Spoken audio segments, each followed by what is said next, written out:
Good morning mga loves, welcome to my YouTube channel. Ngayong araw na to, gumagawa si nanay ng walis, no? Silhig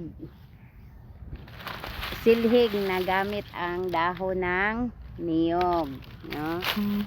Kasi noong araw ay may malakas na hangin dito sa amin kasi yung may bagyo. At saka yung mga dahon ng niyog ay nahuhulog. At saka kinuha ko at gagawin ko itong walis, no? Para makasave ng ng 50 pesos. Isang walis nun sa palengke ay cost of 50 pesos. Pag gumagawa tayo ng dalawa, makasisave na tayo ng 100 peso, no? Yan.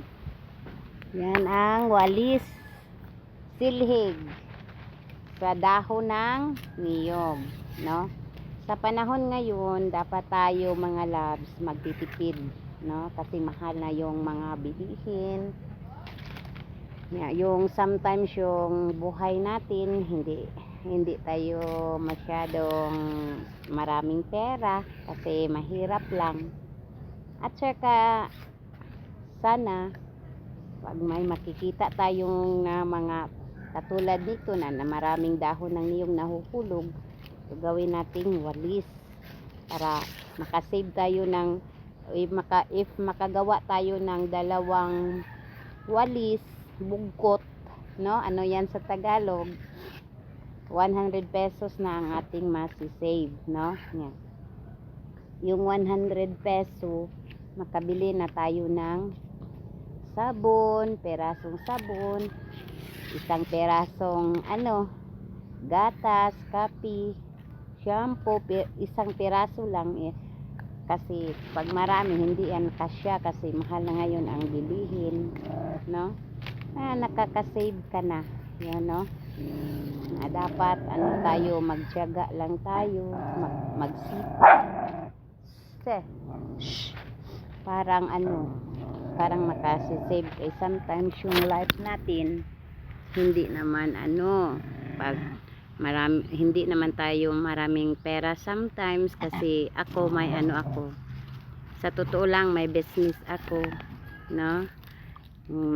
Hindi naman malaki, maliit naman motorbike rent, pero sa ngayon yung mga bikes walang renta at saka yung tricab namin wala ding numero, hindi makabiyahe yung mga aso ko mga loves nandito, hindi makabiyahe ng maayos kasi walang numero. Kapos kami ng pera, no? Okay lang kahit kapos, yung Panginoon natin hindi naman tayo pinabayaan, pinakain na yung mga ibon. How much pa tayong mga tao, magdasal lang kasi hindi mawawala ng pag-asa. Yung ipakita ko sa iyo mga loves yung mga bikes ko. Yan mga loves. Yan. Ito yung tricab namin. Yung ibang mga motor ko nandyan, oh. Saka dito. Nilagay namin dyan kahit saan-saan. Kasi pag umuulan, hindi matutumba. Kasi yung mga dito, lupa ay yan sa Tagalog na mahumukan, matumba yung mga motor. Yan ang mga motor namin. Walang renta ngayon mga labs, kapos kami ng pera kasi walang renta. Yung mga tricab namin hindi naman nakapabiyahe kasi walang numero, may mahuli yan, malaking penalty. At saka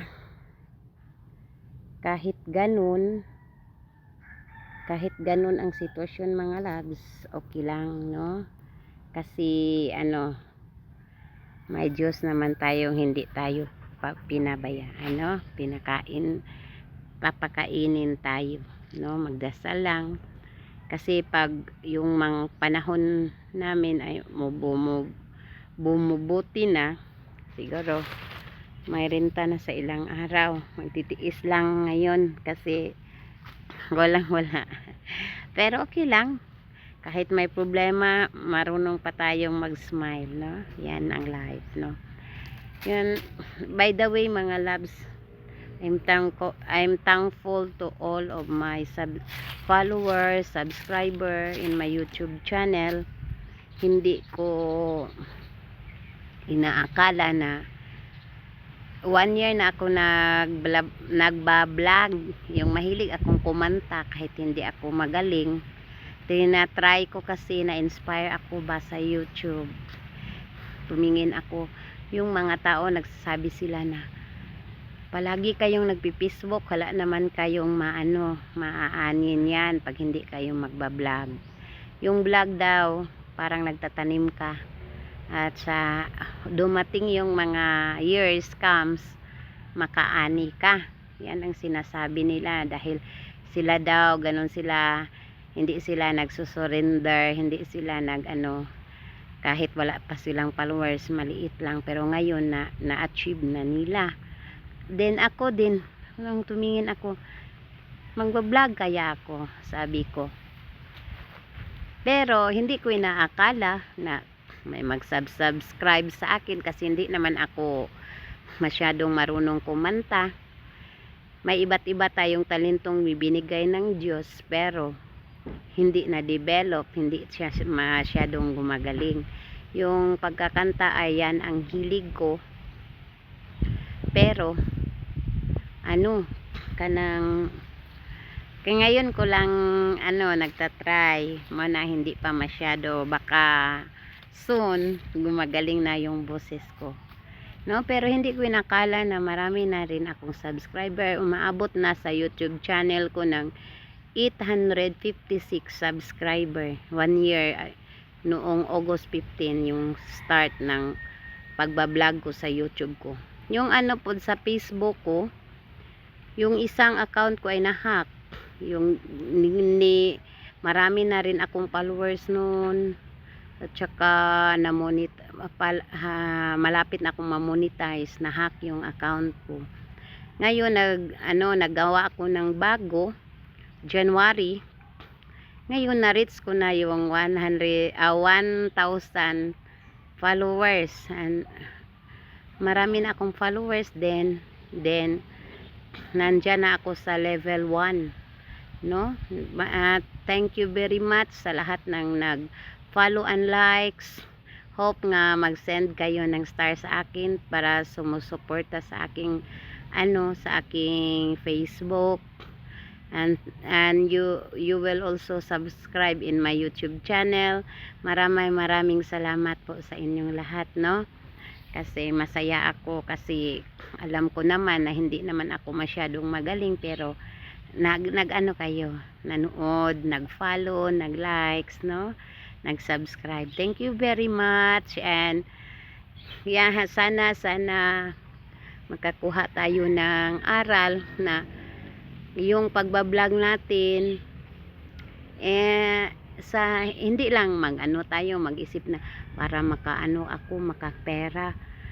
Yung mula sa puso lang yan, no? Kaya parang hindi tayo madaling ma-discourage, no, pag wala tayong followers. Pero sa vlog natin, galing yan sa ating puso, na-enjoy tayo. Yan lang. Pero hindi natin akalain na dumadami yung ating mga followers, subscribers, no? Thank you very much all my subscriber. God bless us all, and good day to all of us, and God bless. Please subscribe parang makatulong kayo. Please follow and like so makatulong kayo sa akin. Thank you.